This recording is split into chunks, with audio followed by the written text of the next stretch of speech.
저는 교구 순사역자 헌신 예배를 드리면서 그 아무도 저를 초청 강사로 초빙해 주지 않았지만 하나님의 말씀을 들고 이 자리에 선 강병규 목사입니다. 하나님의 말씀을 함께 나누기에 앞서서 감사합니다. 하나님의 말씀을 나누기에 앞서서 옆에 분들과 함께 이렇게 인사하면 좋겠습니다. 내가 먼저 헌신하겠습니다.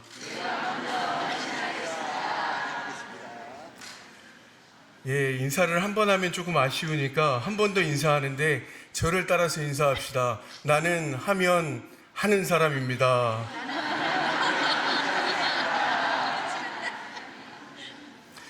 오늘도 교구 순사역자 헌신 예배를 맞아 주 앞에 나와 머리 숙여 함께 예배하는 우리 모든 성도님들의 가정 위에 우리 주님의 크고 놀라운 은혜와 평강이 늘 함께 하시기를 간절히 소망합니다. 호남과 전라를 대표하는 문화와 역사가 살아 숨쉬는 이 땅 나주, 유진벨 선교사님을 통하여서 오래전 복음이 이 땅 가운데 내려지고 또 신앙이 뿌리 깊게 자리한 우리 나주교회에 저와 저희 가족이 온 지 벌써 1년이라고 하는 시간이 훌쩍 지났습니다. 1년이라고 하는 시간 동안 이곳에서 함께 예배하면서 드려진 많은 예배들을 돌아보게 되었습니다. 그런데 그 가운데는 헌신이라 이름 붙여진 많은 예배들이 있었다라고 하는 것을 생각해 보게 되었습니다. 여러분도 그러지 않습니까? 남손교회 헌신 예배, 각 여전도회 헌신 예배, 재직 헌신 예배, 찬양대 헌신 예배, 오늘은 어떤 헌신 예배로 주 앞에 드리고 계십니까? 교구 및 순사역자 헌신 예배로 하나님 앞에 올려 드리고 있습니다. 그런데 이 생각을 해보면서 어쩌면 우리가 그렇게 많은 헌신 예배를 드리다 보니 헌신이라고 하는 그 의미가 퇴색되고 또 희석되는 것은 아닌가 한편으로는 염려되는 마음도 있었습니다. 오늘 이 자리에 다시 한번 교구 순사역자 헌신 예배로 드리면서 우리의 신앙을 새롭게 하고 우리의 마음을 주 앞에 결단하는 복되고 은혜로운 자리가 되시기를 주님의 이름으로 간절히 소망합니다. 오늘의 말씀을 이해하려면 이스라엘 역사의 배경을 이해하는 것이 참으로 많은 도움이 된다 하겠습니다. 이스라엘의 역사 가운데 오늘 본문에 등장하고 있는 그 역사적 배경은 아합 왕의 시대를 지나고 있습니다. 이스라엘 역사를 가만히 들여다보면서 지도를 펼쳐보면 이스라엘이라고 하는 나라를 중심으로 북동쪽에 오늘날로 얘기하면 시리아라고 불리는 나라, 당시에는 아람이라고 하는 나라로부터 군사적인 위협을 받게 됩니다. 그래서 이스라엘이, 특별히 이스라엘을 지도했던 아합 왕이 하나님 앞에 기도하며 나아갈 방향을 물어야 했음에도 불구하고 사회적인 어떤 방법을 간구하면서 그 해결할 방법들을 찾아 나갔다라고 하는 겁니다. 그 방법은 무엇이었냐면 오늘날의 레바논이라고 하는 지역, 페니키아라고 하는 그 북쪽 지역에 시돈이라고 하는 나라가 있었거든요. 그 나라의 왕의 이름이 누구냐면 벳 바알이라고 하는 왕이었습니다. 그래서 한편으로 다른 나라로부터 침략을 받고 군사적인 위기를 당하게 되자 아합 왕은 이 문제를 해결하고자 다른 나라로부터 손을 벌려 동맹을 맺게 되었다라고 하는 거죠. 그러면서 동맹을 맺을 뿐 아니라 정략적인 결혼까지 약속을 하게 됩니다. 시돈의 왕이 누구라 그랬죠? 벳 바알.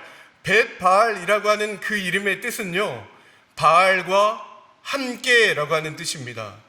그러면 우리가 가만 한번 생각해 보면 그 왕, 시돈 땅이라고 하는 그 나라의 왕이 이름이 벳 바알이라면, 바알과 함께한다라고 하는 의미를 가지고 있는 이름이라면 얼마나 열렬한 우상 숭배자, 바알 숭배자였겠습니까? 그 벳바알이라고 하는 왕의 딸의 이름을 우리가 잘 알고 있는데 벳바알의 딸의 이름이 누굴까요? 예, 곤란할까봐 제가 대답합니다. 이세벨입니다. 저와 여러분이 읽고 있는 성경이 같은 성경입니다. 이세벨이라고 하는 여인과 또 이스라엘의 왕인 아합 왕이 정략적으로 결혼을 맺으면서 북이스라엘 가운데로 넘어오게 되죠. 그러면서 이세벨이 그냥 넘어왔던 것이 아니고 무엇을 가지고 넘어왔을까요? 바알 숭배에 하는 제사장들과 바알 숭배했던 여러 가지 우상 기구들을 가지고 들어왔다라고 하는 이야기입니다. 그 가지고 온 것들을 어디로 먼저 접하게 되었을까요? 아합 왕이 왕실에 머물렀기 때문에 왕가의 우상 숭배가 먼저 들어오지 않았겠습니까? 왕으로부터 우상 숭배가 시작되자 아주 삽시간에 우상 숭배의 물결이 이스라엘 전역으로 퍼져나가게 되었다라고 하는 겁니다. 그런데 여러분 한번 생각해 보십시오. 그때에 하나님의 사람 엘리야라고 하는 사람이 아합 왕을 찾아가게 됩니다. 아합 왕이시여, 지금 오늘 이 시점부터 당분간은 비가 내리지 않을 겁니다 라고 선포하게 됩니다. 비가 내리지 않는다라고 하는 것은 무엇을 의미할까요? 바알 신은요, 풍요의 신이었습니다. 농사의 신이라고 하기도 합니다. 그 모든 농사에 관련된 일들을 주관하다 보니 비와 연관되어 있는 신이 바로 바알이라고 하는 신이었던 겁니다. 그런데 바로 엘리야라고 하는 선지자가 아합 왕에게 나아가서 비는 지금부터 내리지 않을 것이다 라고 선포하는 것은 그 안에 분명한 의미가 있겠다라고 하는 생각들을 해보게 됩니다. 이 세상 만물은요, 누가 주관하신다고요? 바알이 아니라 우리가 믿는 여호와 하나님께서 이 세상 만물을 다스리고 또 통치하고 계신다라고 하는 것을 분명하고 확실하게 보여주는 메시지가 아닌가라고 하는 생각들을 해보게 된다는 겁니다. 그리고 자그마치 비가 내리지 않는 기간이 얼마 동안이냐면 3년 6개월이었습니다. 3년 6개월이라고 하는 시간이 흘러서 엘리야가 아합 왕 앞에 다시 한번 찾아가서 바알 우상 숭배자들과 대결을 하게 됩니다. 이 장면은 너무나 유명해서 더 얘기하지 않아도 우리가 잘 아는 모습일 겁니다. 바알 숭배자들이 그 제단 앞에 엎드려 부르짖고 소리치기 시작합니다. 지금 불을 내려 주옵소서. 그런데 어떻습니까? 그 간구하는 모습들이 실패로 돌아가게 됩니다. 엘리야는 그 순간에 그 제단을 수축하고서 12개의 돌을 세우고 그것 가운데 아합 왕 앞에 나아가서 물을 4통이나 붓게 됩니다. 물을 4통이나 붓는다라고 하는 것은 무엇을 의미하냐면 제물과 그 제단에 흠뻑 적시도록 부었다라고 하는 거죠. 그런데 여러분 말씀을 잘 읽어보시면요, 제단에 물 4통을 부었는데 그것도 몇 차례 부었다고 말씀은 기록하냐면 3차례 부었다 이렇게 말씀합니다. 그러면 4번을 부었는데 3차례를 부었으면 총 몇 통을 부은 겁니까? 12번의 물통을 가져다가 그 제단 가운데 부었다라고 하는 거죠. 온통 나무들이 다 적셔지고 그 가운데 있는 제단을 흠뻑 적시고 말씀은 기록하기를 도랑에까지 가득 찼다 이렇게 말씀하고 있습니다. 이것은 무엇을 생각하게 하냐면 우리 사람으로서는 그 일을 감당할 수 없다라고 하는 것을 보여주는 모습이다 하겠습니다. 여러분, 이럴지 모릅니다.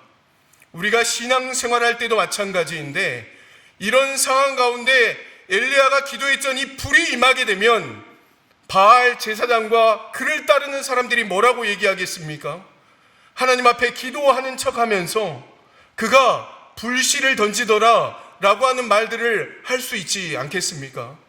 그런 잠재적인 요소들을 다 제거하는 차원에서 물을 3통이나 4통이나 3차례에 걸쳐서 던졌다, 부었다라고 하는 것을 우리는 다시 한번 생각해 보게 된다는 겁니다.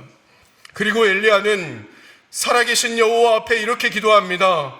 하나님은 천지를 창조하시며 주관하시는 것과 내가 주의 종이 되는 것과 여호와께서 이 백성의 마음을 돌이키시는 것을 이들이 알게 하여 주옵소서. 그리고 엘리야는 다시 한번 소리 높여 기도합니다. 여호와여 내게 응답하옵소서. 여호와여 내게 응답하옵소서. 엘리야가 이렇게 하늘에 기도할 때에 하늘에서 불이 떨어지게 됩니다. 그리고 재물과 나무만 불탄 것이 아니라 성경은 기록하기를 돌과 흙과 물 위에까지 그 불이 번져 나갔다라고 적고 있습니다. 여러분, 기도할 때 기도하는 것과 전혀 다른 방향으로 그 상황들이 악화될 때가 있습니다. 불을 기다리는데 물이 쏟아지는 것과 같은 반대의 상황으로 나아갈 때가 있다는 말입니다. 그러나 당황하지 마십시오. 여러분, 그런 상황을 만날 때 두려워하지 마십시오. 왜요? 그것은 훗날 오직 우리 하나님만이, 나의 하나님 되시는 우리 아버지만이 그 일을 하셨다라고 고백하기 위한 절차일 뿐인 줄로 믿습니다. 예수님께서도 말씀하십니다. 두려워하지 말라. 두려워하지 말고 믿기만 하라. 이렇게 우리에게 선포하고 있습니다. 엘리야가 기도해서 불이 내린 후에 승리하고 아합 왕에게 하는 말이 오늘 본문 41절 말씀에 적혀져 있습니다. 41절 말씀을 제가 다시 한번 봉독해 드립니다. 엘리야가 아합에게 이르되 올라가서 먹고 마시소서. 큰 비 소리가 있나이다. 저를 한번 따라 하시면 좋겠습니다. 큰 비 소리가 있나이다. 다시 한번 하겠습니다. 큰 비 소리가 있나이다.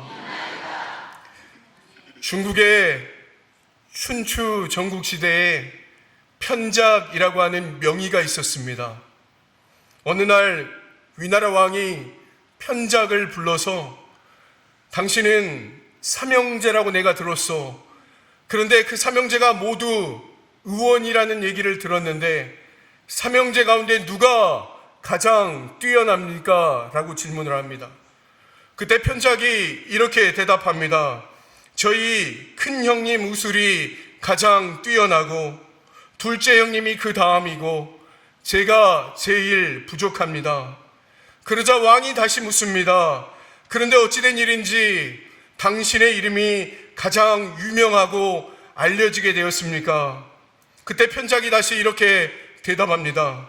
저희 큰형님의 의술은 사람의 혈색과 표정과 걸음걸이만 보아도 앞으로 이 사람에게 어떤 질병이 찾아들게 될지 잘 알아서 미연에 그 병이 오지 않게 만드시는 분입니다. 이렇게 얘기합니다.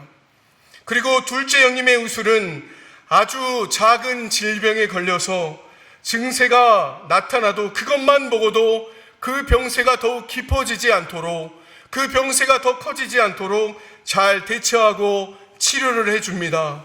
그러나 저는 이미 병이 깊어질 대로 깊어져서 커질 대로 커져서 너무나 고통받고 있다가 왔을 때 고쳐주니 사람들이 큰 병에서 벗어났다고 생각하여 저를 뒤따른다고 말하고 있는 것입니다. 이렇게 대답하는 것입니다. 편작이 물론 자신을 낮추어서 이렇게 대답할 수 있겠다라고 생각하지만 그러나 이 말 속에는 중요한 의미가 담겨져 있습니다. 큰 병이 오기 전에 먼저 알고 그 병을 준비하는 예방의학이 중요하다는 뜻이 될 것입니다. 오늘 말씀에 엘리야는 비의 소리를 들은 사람입니다. 아직 비가 내리지 않습니다. 쩍쩍 갈라지는 모래바람 소리가 들려 있고 또 그 바람이 불어오는 현장 가운데 척박한 땅에서 엘리야는 큰 비의 소리를 듣고 있는 것입니다. 엄청난 비가 쏟아져 내리는 소리를 그 자리에서 서서 듣고 있다는 얘기입니다.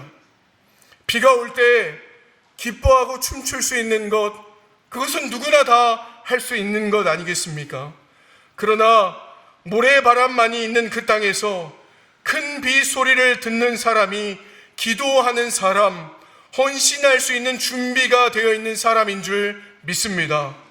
기도자는요, 미래의 일을 앞당겨서 현재로 누리며 살아가는 사람입니다.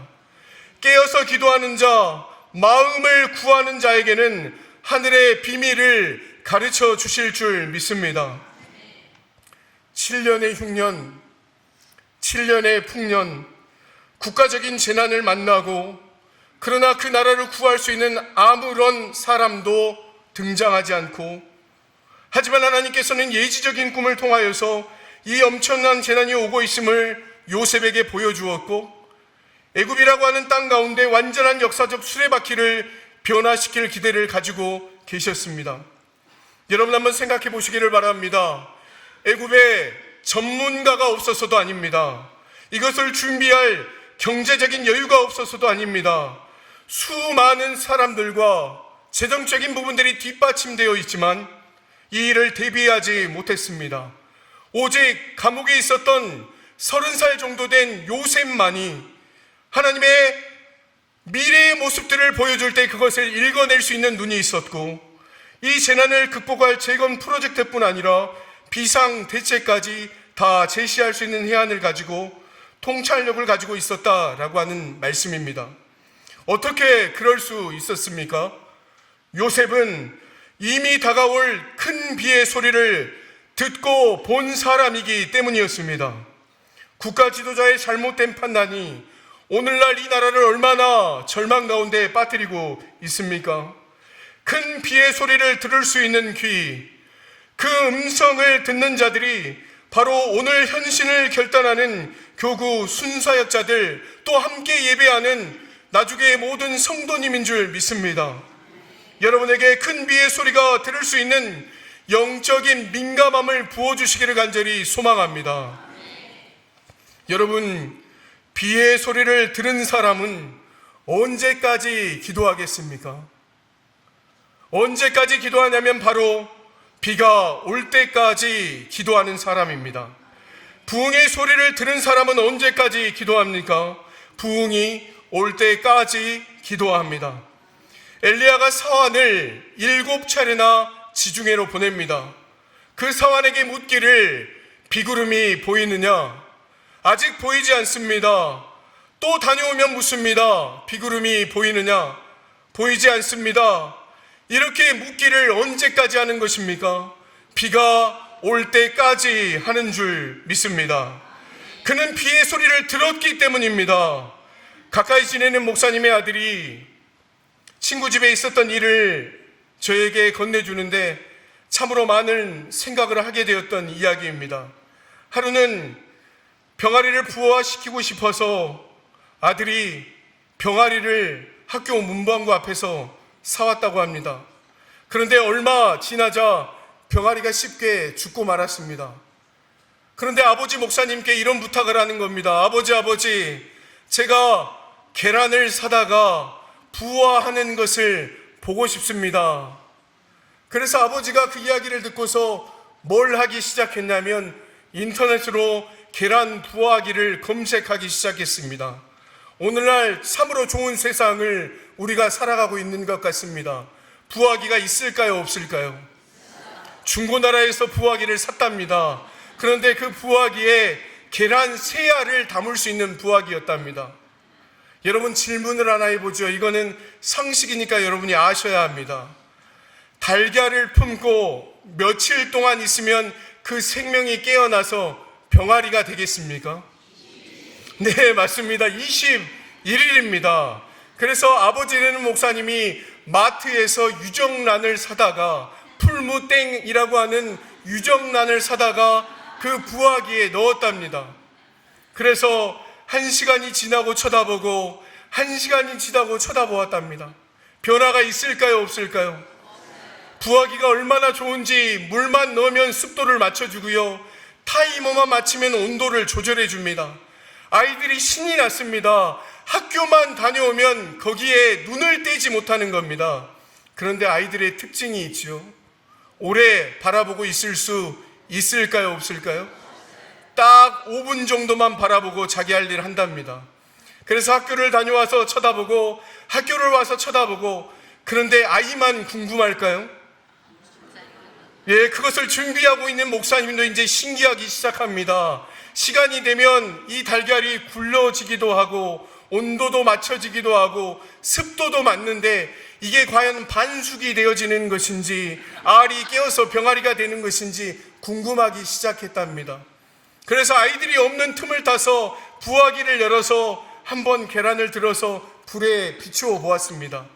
어디서 들은 건 있어가지고 불빛에 대면 그 안의 모양이 혹시 보일지 몰라 그렇게 했답니다. 근데 한국 사람들의 습관이 참 무섭습니다. 보기만 하면 좋은데 어떻습니까? 그것을 가져다가 귀에 흔들어 보기 시작합니다. 그 상황을 가족들이 보았을까요? 못 봤을까요? 아무도 못 봤습니다. 그래서 하나님만 안 보시면 되겠지 그러고 부화기에 다시 넣어놓았습니다. 하루가 지나고 이틀이 지나고 21일이라고 하는 시간이 훌쩍 흐르게 되자 새벽에 어떤 소리가 나기 시작하는 겁니다. 병아리가 입으로 쪼으면서 소리를 내기 시작하는데요. 아이들이 잠에서 깨서 그것을 바라보기 시작하는 겁니다. 아빠 너무 불쌍한데 이것을 좀 깨서 병아리가 나올 수 있도록 도와주면 안 될까요? 그 아버지가 말했답니다. 얘야, 인생이 그렇게 녹록한 것 아니란다. 그래서 깨질 때까지 쳐다보고 있는데 시간이 지나서 깨어나오자 온몸이 축축하더랍니다. 그 부화기에 어느 정도 시간이 지나 깃털이 다 마르게 되자 그때 힘을 갖고 모이를 먹기 시작하더랍니다. 그런데 이쯤 되면 질문이 들기 시작하죠. 아까 아무도 없는 곳에 목사님이 부화기를 열었다가 이게 살아있나 죽었나 반숙이나 병아리가 되는 것인가 궁금해하면서 흔들어 보기도 하고 또 불에 비춰보기도 했는데 이 병아리가 나왔을까요? 안 나왔을까요? 네, 그렇습니다. 혼자만 알고 계시는데 왜 이것이 나오지 않을까 아이들에게 궁금해하면서 아직까지도 아이들이 모르고 있더랍니다. 생명이 그런 겁니다. 여러분, 내 눈에 보이지 않고요, 내 귀에 들리지 않지만 내 손에 잡혀지지 않아 아무런 변화가 없는 것처럼 생각되어지지만 그러나 그 안에 하나님의 생명의 역사가 움트고 있다는 사실을 우리가 기억하실 수 있기를 바랍니다. 사랑하는 성도 여러분, 오랫동안 교구 안에서 순을 위해 기도해 오셨습니까? 수고해온 일들의 열매가 하나도 보이지 않는 것처럼 답답하게 느껴지십니까? 믿지 않은 순원들과 가정을 위해 기도해 왔지만 여전히 변화가 없는 것처럼 생각이 되십니까? 그러나 여러분, 우리가 기도하고 있다면 우리가 보지 못하는 곳에서 하나님의 역사는 여전히 진행되고 있다라고 하는 것을 믿음으로 확신할 수 있기를 바랍니다. 여러분의 기도는 헛되지 않습니다. 여러분이 흘린 눈물은 주의 병에 담아 주실 것입니다. 여러분의 헌신은 헛되지 않습니다. 포기하지 마십시오. 때가 차게 되면 우리 하나님께서 그 모든 일들을 우리 앞에 드러나게 하실 것입니다. 오늘 본문 46절의 말씀을 읽고 오늘 말씀을 정리하고자 합니다. 46절의 말씀을 제가 봉독해 드립니다. 여호와의 능력이 엘리야에게 임하매 그가 허리를 동이고 이스라엘로 들어가는 곳까지 아합 앞에 달려갔더라. 오늘 말씀해 보시면 아합 앞에 달려갔다 말씀은 적고 있습니다. 하나님의 특별한 능력이 엘리야 선지자를 붙들게 되자 마차를 타고 가는 아합보다 더 앞서 달려갔다 말씀은 기록하고 있는 것을 보게 됩니다. 저는 이 말씀을 묵상하면서 문자를 뛰어넘는 또 다른 의미를 생각해 보게 되었습니다. 그것은 그 시대에 정치적 지도자인 아합이 이스라엘의 미래를 선도하는 것이 아니라 하나님의 사람 엘리야가 한 나라와 민족의 백성들을 이끌었다는 사실을 우리의 믿음의 눈으로 바라볼 수 있어야 한다는 것입니다. 우리의 미래가 정치인의 손들에 달려있는 것이 아닙니다. 기업가와 예술가들의 손에 달려있는 것이 아닙니다. 교구와 순, 헌신 예배로 하나님의 마음을 구하는 기도자들에게 하나님이 우리 나주교회의 미래를 보여주실 것입니다. 이 같은 믿음 가지고 결단하는 교구 순사역자들과 나주교회의 모든 성도들 다 되시기를 주님의 이름으로 간절히 소망합니다. 함께 기도하겠습니다. 사랑의 아버지 하나님, 오늘날 이 나라와 한국교회를 바라볼 때 너무나도 가슴 아픈 시간들을 보내고 있습니다. 나라도 교회도 갈갈이 찢겨지고 어느 누구도 승리자라고 말할 수 없는 분열된 모습은 아닙니까? 이 나라만 그렇습니까? 교회의 모습도 별반 다르지 않음을 보게 됩니다. 교회와 교회를 갈라놓고 목회자와 성도를 갈라놓고 부모 세대와 자녀 세대로 갈라놓고 있습니다. 무너지고 상처로 얼룩진 절망과 아픔의 그 공간을 소망과 희망으로 가득 채우시고자 교구 순사자들뿐 아니라 나주교의 모든 성도들을 이 시간 부르신 줄 믿습니다. 그 부르심에 순종으로 반응하며 헌신하는 우리 모두가 되게 하여 주시옵소서. 감사를 드리옵고 예수님의 이름으로 기도하옵나이다. 아멘.